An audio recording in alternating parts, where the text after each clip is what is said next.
Bismillahirrahmanirrahim. Assalamu alaikum everyone. Hope you all are doing well. Welcome to our new YouTube video. आज की video में हम अपना नया कोर्स स्टार्ट करने जा रहे हैं जिसका नाम है ICT information and communication technology.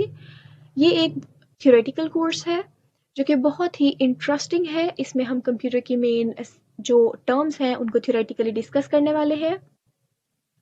आज के लेक्चर में हम देखेंगे what is computer, what are the main types of computer. Computer की टाइप्स में डिफरेंट कैटेगरीज आ जाती हैं, आगे से उनकी टाइप्स होती हैं। तो उसमें से हम एक कैटेगरी जो कि है विद रिस्पेक्ट टू हार्डवेयर आज देखेंगे। कंप्यूटर की एक सिंपल सी डेफिनेशन है जिसको मैंने पार्ट्स में डिवाइड कर दिया है ताकि आपके लिए अंडरस्टैंड करना ईजी हो जाए। Computer is an electronic device. हर वो डिवाइस जो इलेक्ट्रिसिटी यूज़ करती है उसे कहते हैं electronic device. That takes data as input from the user. Computer user से इनपुट लेता है, प्रोसेसेस दिस डाटा, उस इनपुट पर काम करता है under the control of set of instructions. Computer एक मशीन है, वो इंस्ट्रक्शंस के बगैर काम नहीं कर सकता। उसको अपने सारे टास्क प्रॉपरली परफॉर्म करने के लिए इंस्ट्रक्शंस की ज़रूरत है and gives the result as output. Computer ने क्या किया, इनपुट लिया, उस पर काम किया और आउटपुट शो करवा दिया and saves the output for the future use. और उस आउटपुट को सेव कर लिया अपनी मेमोरी में ताकि अगर यूज़र वही टास्क दोबारा परफॉर्म करने को बोले तो उसकी प्रोसेसिंग का टाइम जो है वो बच जाए और वो अपनी मेमोरी से उसका आउटपुट उठा के यूज़र को दे दे। फॉर एग्ज़ाम्पल, यूज़र को हमने इनपुट दिया है 2+3, वो इसको प्रोसेस करके सबसे पहले यहाँ से 2+3 इनपुट गया, उस पर प्रोसेस करके 5 बना, आउटपुट में 5 शो हो गया और यूज़र ने 5 को स्टोर कर लिया ताकि अगर दोबारा यूज़र 2+3 करने का बोले तो मेरे पास 5 आंसर पहले से है, मैं दोबारा से CPU के पास नहीं जाऊं। अब चलते हैं टाइप्स ऑफ कंप्यूटर की तरफ। जैसा कि मैंने बताया था, टाइप्स ऑफ कंप्यूटर में कैटेगरीज हैं। उनमें से हम आज पहली कैटेगरी डिस्कस करेंगे, that is according to hardware. According to hardware जो है इसकी आगे से टाइप्स हैं। First one is digital computer, second one is analog computer and the third and the last one is hybrid computer. इन तीनों की जो डेफिनेशन है वो हम आगे देखते हैं। Digital computer. डिजिटल कंप्यूटर हमारे पास वो कंप्यूटर है जो कि हमारी प्रोसेसिंग करता है in binary form. Binary form क्या होती है? 0 and 1। यानी कि ये एक ऐसा कंप्यूटर है जो हमारे डाटा को 0 और 1 में कन्वर्ट करके उसके ऊपर प्रोसेसिंग करके देन हमें रिटर्न करता है जो भी हमारा आउटपुट होता है। फॉर एग्जांपल, हमने कंप्यूटर को दिया 2+3, उसने इसको कन्वर्ट किया 0 और 1 की फॉर्म में। अब उसने 0 और 1 की फॉर्म में इस पर प्रोसेसिंग की और इसको 5 बना दिया। अब उसने जो 5 है उसको दोबारा से कन्वर्ट किया और फिर डिस्प्ले करवा दिया यूज़र को उसी की लैंग्वेज में जिस लैंग्वेज में यूज़र ने पहले डिमांड किया था। तो ये जो कन्वर्जन है, ये चीज़ बहुत इंपॉर्टेंट होती है डिजिटल कंप्यूटर में, जो कि है कन्वर्जन बाइनरी लैंग्वेज में। तो डिजिटल कंप्यूटर हमारे पास ऐसा कंप्यूटर है जो बाइनरी फॉर्म में काम करता है। बाइनरी फॉर्म हमारे पास 0 और 1 की फॉर्म है। Digital computer letters, symbols, alphabets हर तरह के डाटा पे काम कर सकता है लेकिन बाइनरी कोड में।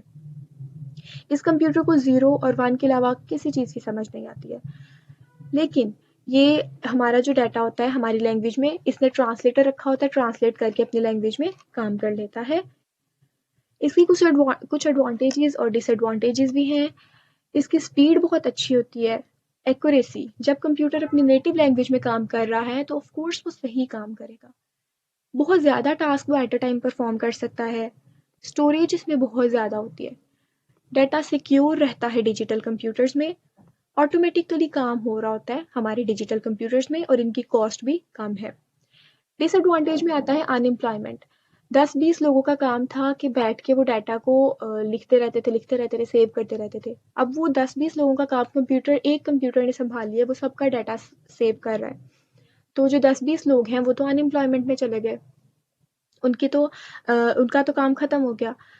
हेल्थ इश्यूज़, जो इलेक्ट्रॉनिक डिवाइसेस हैं वो ज़्यादा देर यूज़ करना हमारी हेल्थ के लिए अच्छा नहीं होता। साइबर क्राइम, अब जैसे ही कोई चीज़ मार्केट में आती है उसके अच्छे यूजेस के साथ साथ बुरे यूज़ भी आते हैं। अच्छे लोग उसको यूज़ कर रहे हैं अच्छे काम के लिए, लेकिन कुछ बीच में क्राइम भी करते हैं। आ जाते हैं वायरसेस और हैकिंग। इसमें हैकिंग में क्या होता है, डाटा चोरी कर लिया जाता है किसी का। डाटा सबसे इम्पॉर्टेंट एसेट होता है कंप्यूटर का, और अगर उसको नुकसान पहुंच जाए तो फिर हमारे कंप्यूटर सिस्टम का फ़ायदा उस तरीके से नहीं रहता। इम्प्रॉपर यूज़, लोग गलत इसका यूज़ कर लेते हैं, गलत कंटेंट डाल देते हैं, और इन्वायरमेंटल इम्पैक्ट पड़ेगा ही जब ऊपर वाली सारी कंडीशंस फुलफिल हो जाएंगी। इसके बाद आता है हमारे पास एनालॉग कंप्यूटर। एनालॉग कंप्यूटर एक ऐसा कंप्यूटर है जो कि एनालॉग यानी कॉन्टिन्यूस डाटा पे काम करता है। एनालॉग डाटा की एग्जांपल हमारी वॉल क्लॉक्स होती हैं। जो हमारे पास हैंड्स वाली क्लॉक होती है उसमें क्या होता है कि हैंड मूव कर रहा होता है, देन हमें टाइम का पता चल रहा होता है, यानी वो कॉन्टिन्यूसली मूव कर रहा है तब हमें टाइम जो है पता चल रहा है।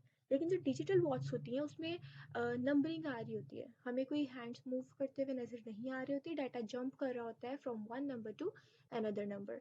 तो इसी तरीके से डिजिटल और एनालॉग कंप्यूटर का भी यही काम है। एनालॉग में कॉन्टिन्यूसली डाटा जो है हमारा काम कर रहा होता है, इसमें कोई कन्वर्जन नहीं हो रही होती, हमारा डाटा एज इट इज़ काम कर रहा होता है। जिस लैंग्वेज में हमने कंप्यूटर को दिया है उसी लैंग्वेज में उस पर प्रोसेसिंग हो रही है और उसी लैंग्वेज में आउटपुट शो हो रहा है।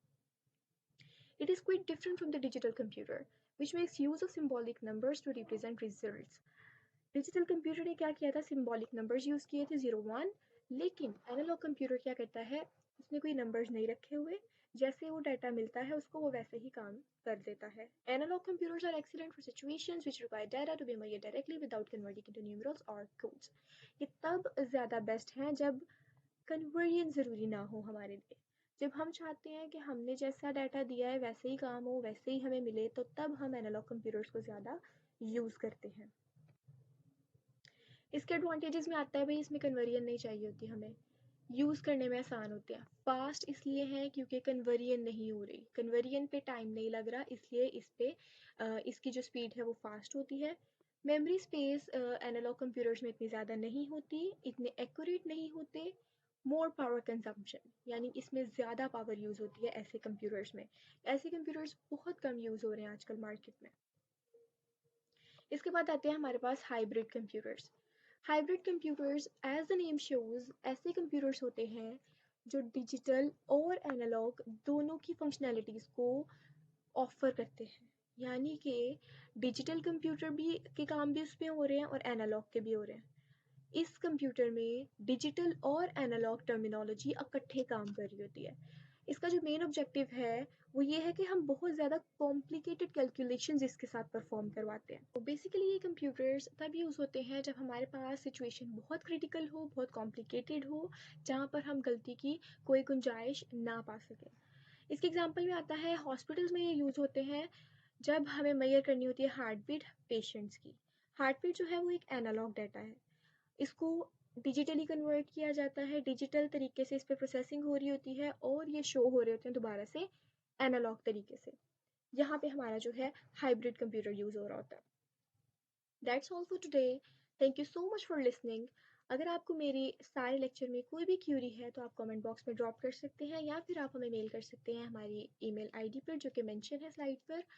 वीडियो में मुलाकात होगी, till then take care of yourselves, अल्लाह हाफिज़।